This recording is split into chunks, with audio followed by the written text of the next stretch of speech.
down. You cut the hardcore crew chewing the fat. You cut us shooting the shit. You cut us in the moment.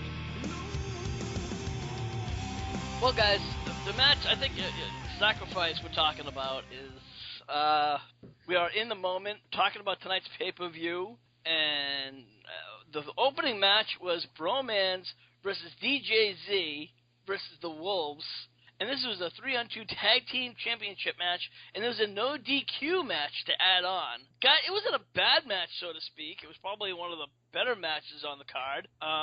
It started off pretty much with the Wolves were controlling the match, and, they even did a nice spot where they elevated DJZ well over like 10 to maybe 12 feet over the top ropes and into their tag team partners. It was short-lived, and that's where, the Romans started turning things around, and they were able, Edwards started going for a tag, but DJZ kept on pulling Richards off the mat, and this kept on happening. It looked as the Bromans were going to take things all the way home and get, and then finally hot tags made. The Wolves turned things around, get the win with a double stomp on Jesse. What did you think of this match, Joe? Over to you. It's portrayed as a good classic, no pun intended, tag team match. I think it was really good. It has its high spots. It had its intrigue. It had its little moments where it looks like the Bromans were going to walk away with the belts again. It was, out of the whole entire pay-per-view, I think it was the best match on the card. So, you know what? They need to do more tag team matches like this. All right. Lance, what were your thoughts about this match? Match of the night. Really? The rest of the card sucked. Wow. Just on like besides the beautiful people, except for the beautiful people's asses, which, how can you not? James, your thoughts of this match? One of the better matches of the card. I'm just saying that plain and simple. Well, and then next we had the Sam Shaw versus Mr. Anderson, and this was a committed match, which pretty much we had to throw your opponent into the van to get the win. And from what we heard is that the ending of the match was actually pre-recorded 2 days before. Now, how can you do this? Joe, does that make any sense to you? No, it doesn't. It's supposed to be a live pay-per-view, and it's supposed to be anything should happen. For them to do something like that, it just cheapens the match more. But hey, this looks like Shaw's exit out of the promotion anyway. To me, I wasn't. Again, this was a match that I wasn't impressed. It really could have been better. I to be honest, this match was one of those sleeper matches, and it just could have been better. Someone like Ken Anderson should have been fighting someone way better. Yeah, James. Say bye-bye, Shaw. Yeah. Why we have this match, and also why did even it's recorded? Why you fucking record any other match 2 nights before? I just give up on this one. All right. Lance, did you see anything possible, any good things that came out of this match? Any possible thing, any positive things out of this match? Well, Christy Hemme looked hot in the dress. That's always a positive note. And, well, for somebody who was fighting not to get... For somebody who was so stalking of Christy, Samuel Shaw seemed to have a fair commitment. And then next, of course, we have the EC3 and Rockstar versus Kurt Angle and Willow. Now, guys, I have a problem with this right off the bat. Now, usually I don't have a problem with two legends pushing over, two young stars, but two young stars like EC3 and Rockstar Spud just doesn't work for me. This match itself, I just already knew that Angle and Willow were going to go over, considering that Willow, was on the poster. So you knew who was going to win in this match. So, it was just shit from the beginning. The fans weren't into it. Nobody was into it. There were some good spots for what the match was. It really had some good potential at the beginning, but it just... there was nothing about this match that was really even worth talking about. I hate to say it. Joe, over to you.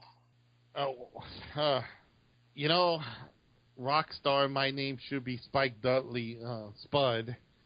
The way he walked down to that ring sent me memories of Spike Dudley. The match was kind of comical in its sense, but again, you have Jeff Hardy, who probably doped up on so many drugs he said, "Let me put on this character because I don't know who I am anymore." You know, not even Nancy Drew could figure out what's wrong with that Hardy boy. And then putting Kurt Angle in there, another person that should have been in a better match somewhere further down the card. This didn't help EC3. This did not help Rockstar Spud. It just made them look bad as up-and-comers. This whole pay-per-view makes you want to just gag. Whoever's doing we already know Christy Hemme is back there in the creative team, so Lance, if you can get a chance, shoot her. Pull out the shotgun, please. But thank you. You missed and hit Rockstar Spud, but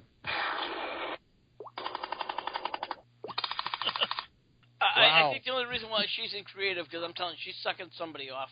Yeah, or she's like, the only reason she's there is they tossing dollars at her because she's dancing on tables. I'm sorry. I want to get you a meeting, man. I'd rather watch Brooke Tessmacher dance on tables. The point I'm trying to make is another bad match, another bad representation of, legends fighting up-and-comers. Rick, they should have had just thrown that one and come up with a better idea. Yeah. Lance, your thoughts? Well. Where do I start? Okay. Rockstar Spud, listen closely. Get some new gear. The whole Magic Mike, the junior high years gear ain't working for you. EC3, get some clear cell, clear that shit up off your chest. Jeff Hardy, get sober. And anybody else think Kurt Angle was like, what the hell is this shit? From looking on his face. I think Kurt Angle is just waiting for his contract to run out so he can run back to WWE. I think he's thinking, how much did Vince offer me again? Yeah, I think his loyalty to TNA is finally getting very, very thin. Moving on, we finally have the third match of the three-match series of Tigre Uno and Sonata, which was the X Division. I have to say this is probably one of the better of the matches of the pay-per-views. Some of the spots were good, and other than my spots, will look scripted. I hate to say it. I mean, like I said, it was one of the better matches. Doesn't mean it was good.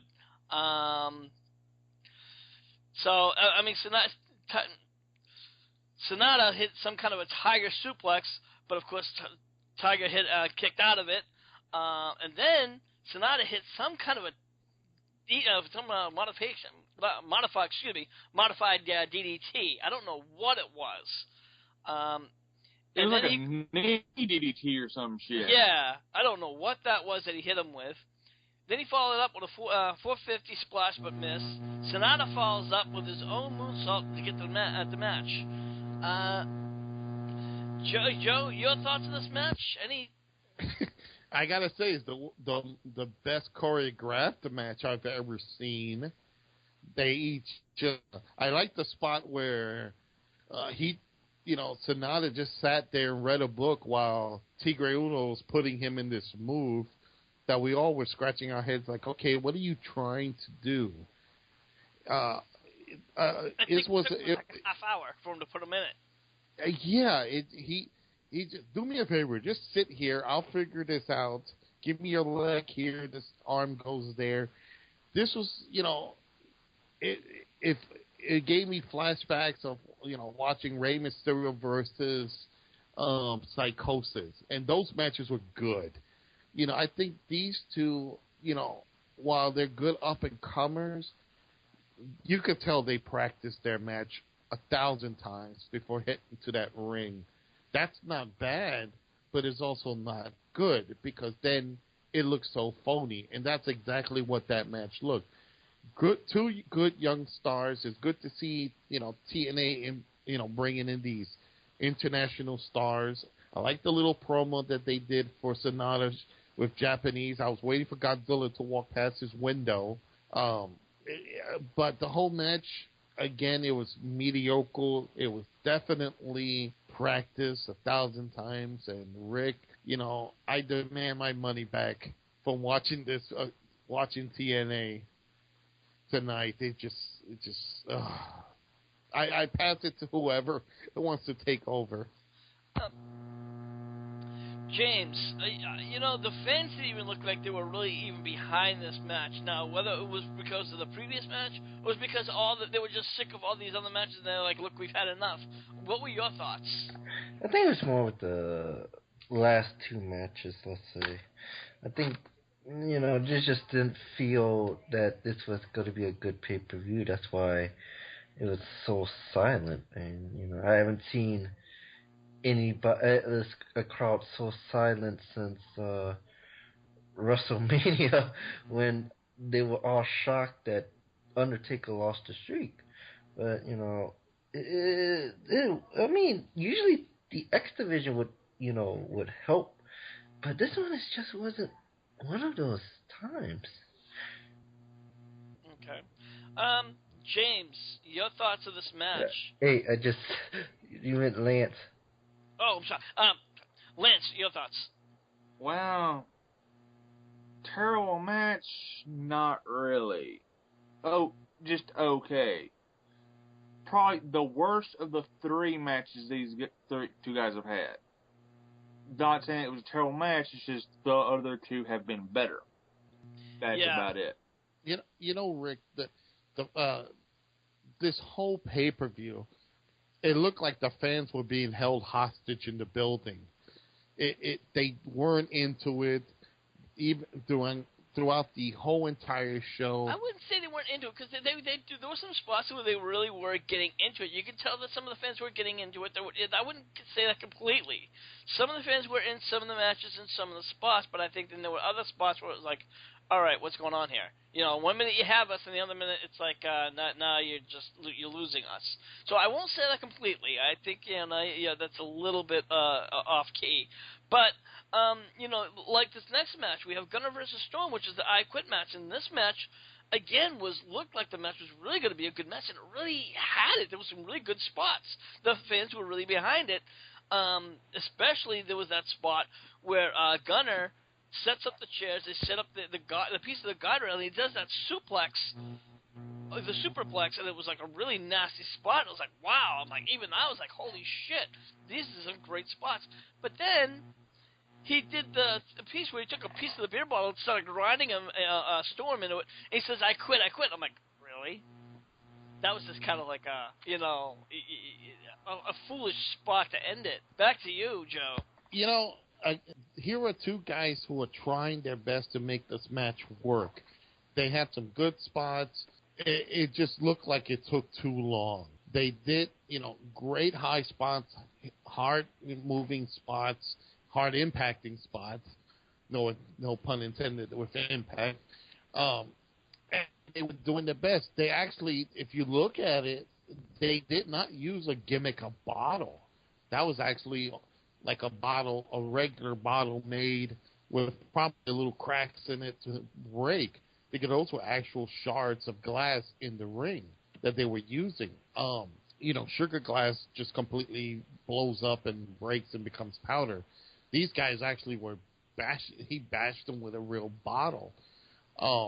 My thought, by looking at it, is this match, it was okay. It was decent. It took too long. I just found it funny that after that horrendous beating, they had to end the match with just a glass to the eye.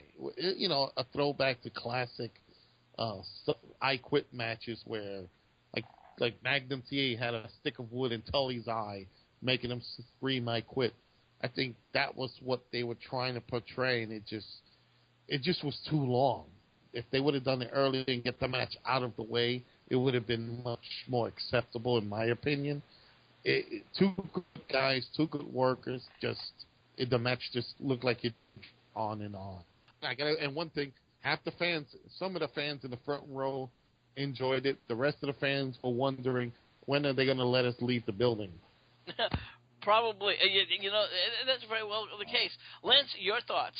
Well, Grant, I'm a fan of the more harder side of wrestling, and this is actually a pretty good match to me. Yeah, only problem, the whole glass to head thing to defeat Storm. But I gotta say, probably worst blade job of the night, Gunner, because I don't think he meant to cut himself that deep. Yeah, actually, if you for those of you who watched the pay-per-view, Storm actually hits Gunner with the bottle, and then all of a sudden, he's lying there. You don't see nothing perfectly, not a scratch on him. The camera goes off for 5 seconds, goes back to Gunner, and then he's a bloody mess, which is just really bad. I mean, that's bad than some of Ric Flair's spots. James, your thoughts? I just agree with what everybody's saying. It's like, it's long. I mean, it kind of had. It's just I felt like you've seen I Quit matches end with weird ways. You see how when you go back to Batista Cena, going with the whole he's going to hit Batista with the attitude adjustment onto the ramp, and Batista screaming, I quit right before that happened. I just feel like there should have been better ways to end the I Quit match than doing like a glass to the head, forcing James Storm to scream, I quit. Well, up next now we have the Knockouts title match, which is Angelina Love versus Madison Rayne. Of course, Angelina has the upper hand throughout the entire match because of Velvet Sky. And every time the ref wasn't looking around or Madison got tossed out of the ring, Velvet was right there getting involved in some shape or form. Later on during the match, the ref had his back turned just as right after Madison spears Angelina. And, of course, what happens again? Velvet Sky gets up, shakes her ass right in front of the ref. And, of course, the ref is sitting there looking like, wow, man, you're sexy. And it's like, okay, being completely unprofessional, but it's obviously what he's doing. So this is where, the match obviously spins around. Somehow the ref starts going back to Angelina. I'm not sure exactly what happened there, but there's another altercation, and Madison gets sprayed with the hairspray. She gets rolled up by Angelina Love. 1, 2, 3. We have a new champion. James, I'm going to let this over to you because considering you're the king of the divas. Well, tonight you're the king of the knockouts. What are your thoughts on how this all went down? I kind of knew, just seeing that Velvet Sky was kind of flirting with the referee at the beginning of the match. Like, yeah, Velvet Sky is basically going to be the difference maker in the divas. I'm sorry. I'm still thinking of WWE. I'm sorry. TNA Knockouts. I knew she was going to be the difference maker in the Knockouts title match. That's it. And you saw what happened. It's the spray and the whole thing. I just felt like they could have done something different. We've seen Angelina Love wins with some weird spray stuff before. Come on. And now the fact is she's now a 6-time Knockouts champion. The first Knockout to hold that title 6 times. Yeah, absolutely, and I think that's pretty much what they wanted to do, is have TNA. They wanted to set a record. Joe, you think that's probably why they did this? Obviously, because they couldn't. And then the problem is they don't have nobody else to give it to. So here was an excellent example of the fans all looking where they can go to get out. Because there was no interaction. The only a pleasing moment of this stuff when both beautiful people wiggling their rear ends, like Lance pointed out earlier. You're damn right. that's the only that was the only saving grace from this, match. I mean, they're trying to do their best, but again, this is something we've seen a million times before. It was either Madison Rayne teaming up with Velvet Sky to be the beautiful people, or Angelina and Velvet Sky. You know what? It is every time Angelina Love is going to win a match. It always depends on outside interference, and this time again, it's with the hairspray bottle. If you notice, nobody cared, nobody was interested, and I just wonder. The only person who's really making money out of this is the guy who's selling the little skirts and tops, because apparently all three girls were wearing the same outfits. You know what? I did notice that a lot of the knockouts now are wearing the same outfits.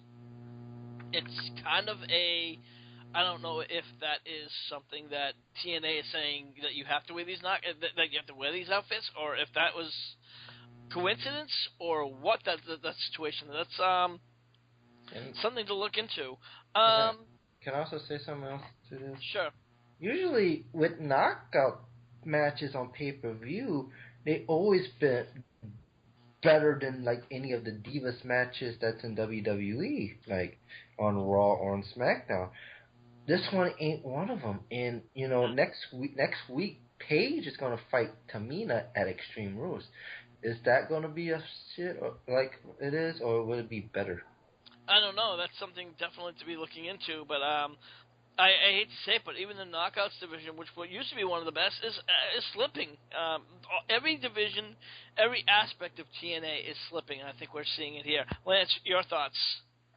Well, I had never wanted to be a metal rope before in my life, but when the beautiful people enter the ring, sometimes I second guess that. Match-wise, well, better than the Eva Marie match. I can say that. That's about it. Hey, Lance, would you rather be the referee or the rope?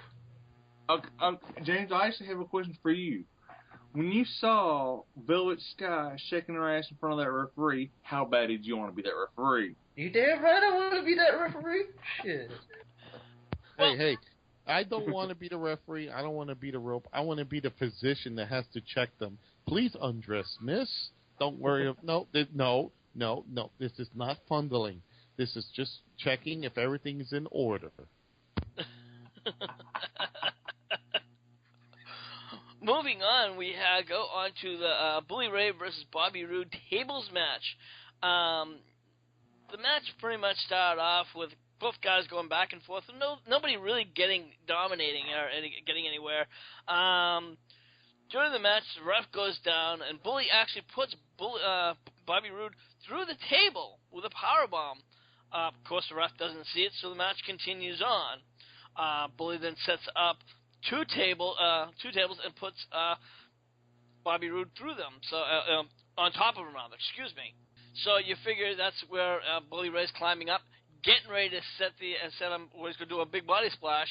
Then all of a sudden, somebody climbs up through the crowd and pushes Bully Ray through those two tables. Miraculously, this is where the ref wakes up and sees that. Of course, Bobby Roode wins the match. We come to find out that this mysterious person is Dixie. And I'm like, you've got to be kidding me. So now, what do we have now somewhere down the line? Are we going to have, Bully Ray versus Dixie now? Well, he is known for putting women through a table. And Lord knows Dixie needs to be put through a table. I wish he would be. Joe, over to you. Go ahead. Did this match have anything? Was there anything about this match that was even notably good? I mean, there was one or two spots, but she just completely ruins everything. You know, Rick, and I said this again many times.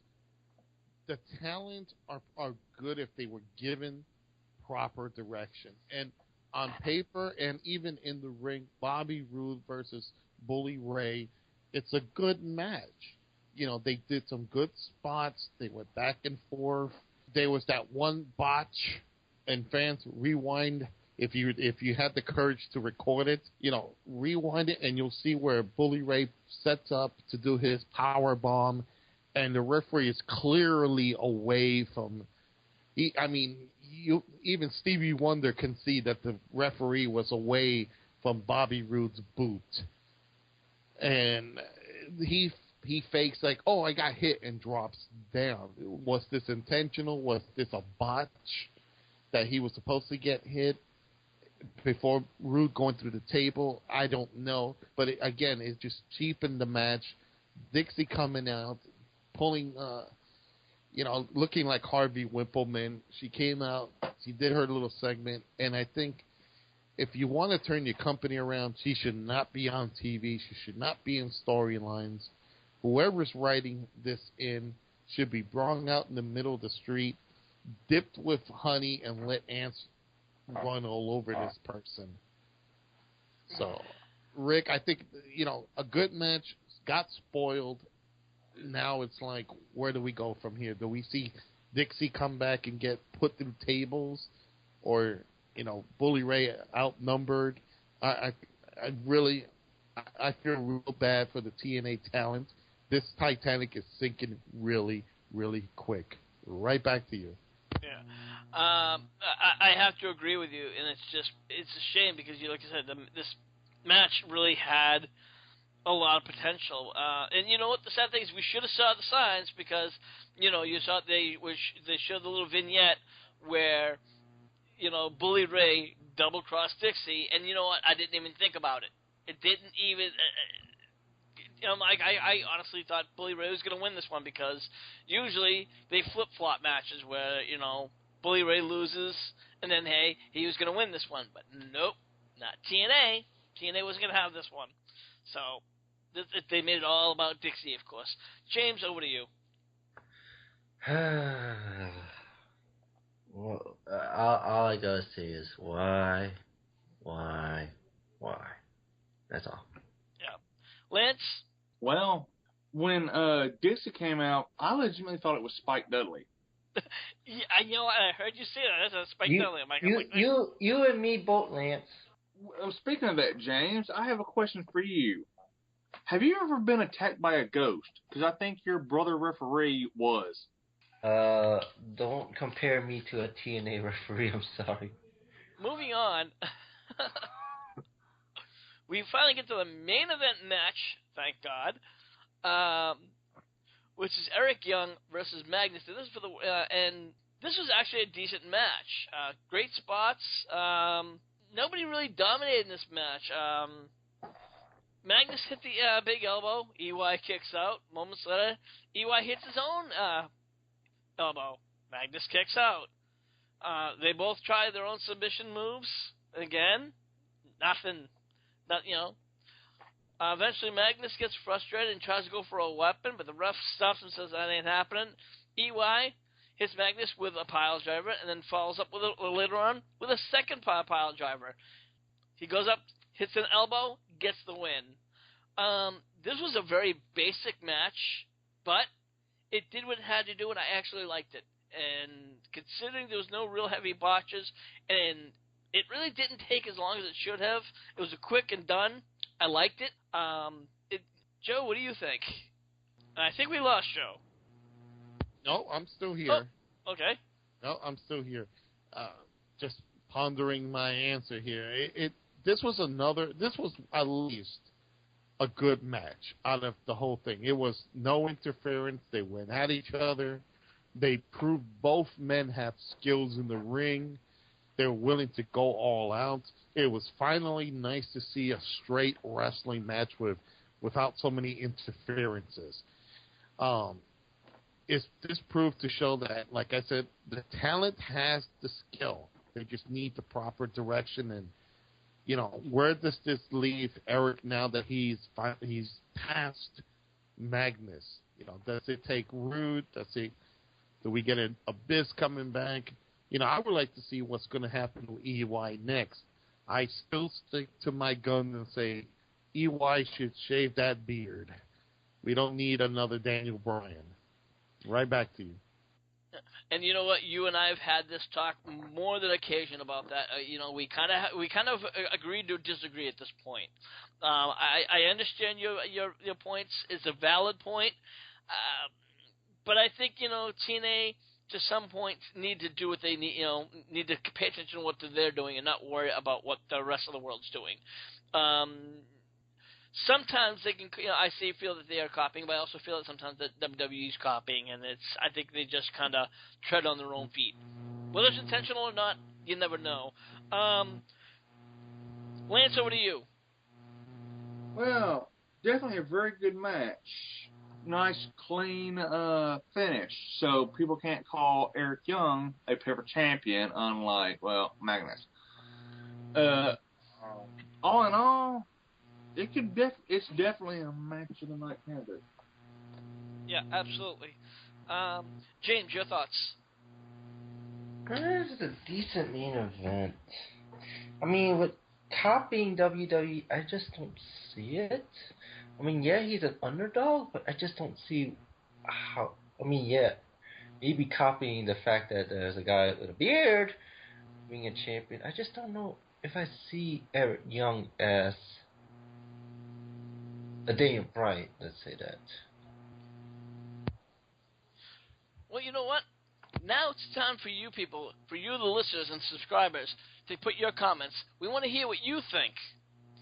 Do you think that Eric Young is a Daniel Bryan copy? What did you think of this pay-per-view? Did you think it was all right? Did you think it sucked? What matches did you think had the potential to be a great match, or did you think there was not one match on there that was even worth the time? Make sure you put all those comments in your comment section below. Make sure you like and subscribe this video, and make sure you always check us out on our Facebook at facebook.com/Hardcore Wrestling Radio. Joe, where can everyone find you at? They can find me on Twitter at JKnightManager. You can also find me on Facebook at Joseph Knight Manager. All right. We have the incomparable Lance Moss, and you can find him over at youtube.com/LanceMossTV. Lance, what do you got going on? Album reviews, NASCAR review, discussion videos, bringing on my cooking videos, and whatever else pops into my head. We have one half of the iVlog tag team in the house, and he's James from the Big Easy. James, what do you got going on? Well, I haven't been on iVlog for a while, but I'm planning to make a comeback on iVlog, and that's ivlog.tv/user/fatboy504. That's the Who Dat Temple. We do some game shows, play some games, wrestling, sports talk, and a lot of randomness. And also, you can find me and a few of us on the HWR Facebook page. I post the Diva of the Week, and this could be an interesting one this week. And, of course, you can always find me over at facebook.com/Hardcore Wrestling Radio. And also, you can also find us over at our YouTube page at youtube.com/HWR Show. So for everyone here, I'm the Hardcore host, Rick Head. We'll see you when we see you. Buy the shirt, buy the shirt. Thank you for listening to this edition of In the Moment. Be sure to follow us over at our YouTube page at youtube.com/HWR Show and over at our Facebook page at facebook.com/Hardcore Wrestling Radio.